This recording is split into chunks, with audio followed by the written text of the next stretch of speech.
Naglilinis ako kanina, nakita ko ito. Kaya nilagay ko ngayon. Parang ano ito eh, previous ito nung binili ko sa aking shop. Sa TIK, NTOK.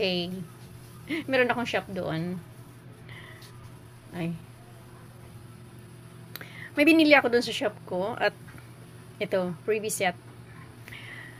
Nakita ko ito habang naglilinis ako. Siguro mga 2 months na ito.